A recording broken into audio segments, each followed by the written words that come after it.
పెంచిన విద్యుత్ ఛార్జీలు ఉపసంహరించుకోవాలని, ట్రూ అప్ ఛార్జీలు రద్దు చేయాలని, సబ్ ఛార్జీలు రద్దు చేయాలని, స్మార్ట్ మీటర్లు రద్దు చేయాలని, అదేవిధంగా రాష్ట్ర ప్రభుత్వం యాక్సెస్ కంపెనీ కొని 4.60 పైసలు చొప్పున చేసుకున్న విద్యుత్ ఒప్పందాన్ని రద్దు చేయాలని కోరుతూ ఈరోజు శ్రీకాకుళం ఏపీ ఈపీటీసీఎల్ కార్యాలయం ముందు ఈరోజు ధర్నా నిర్వహించడం జరుగుతుంది.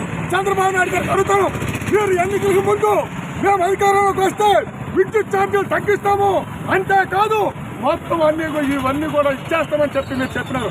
ఈవేళ అధికారంలోకి వచ్చిందట చంద్రబాబు నాయుడు గారు చెప్పిన మాటకి భిన్నంగా అత్యధికంగా విద్యుత్ ఛార్జీలతో ఈవేళ యాక్సెస్ దీంతో ఒప్పందం చేసుకోవడము ఇది నమ్మకం ద్రోహం కాదా అని చెప్పి ఇవాళ చంద్రబాబు నాయుడు గారిని మేము అడుగుతున్నాం. అంతేకాదు ఈరోజు స్మార్ట్ మీటర్లు పెడతారు. స్మార్ట్ మీటర్లు పెట్టడం అయితే ఒక్కొక్కింటికి ఒక్కొక్క గుర్తాలు బిగించడమే. ఎందుకనంటే ఈ శ్రీకాకుళం జిల్లాలో 7,08,000 స్మార్ట్ మీటర్లు ఉన్నాయి.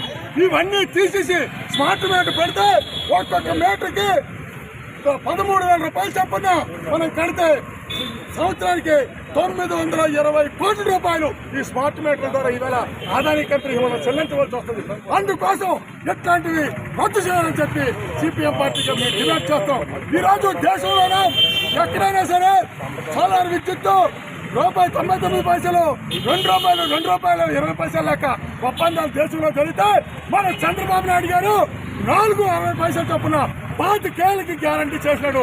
భవిష్యత్తులో తక్కువకు వచ్చినా కూడా రాకుండా లాభాలు గ్యారంటీ చేయడానికి పూనుకోవడం ఇది నమ్మకం ద్రోహం కాదా అని చెప్పి మేము అడుగుతున్నాం. అందుకోసం ఈ యాక్సెస్ ఒప్పందం రద్దు చేయాలా, స్మార్ట్ మీటర్ రద్దు చేయాలా, స్మార్ట్ మీటర్ రద్దు చేయాలని కోరుతూ పోరాటాన్ని దశల వారీగా ఉధృతం చేస్తామని చెప్పి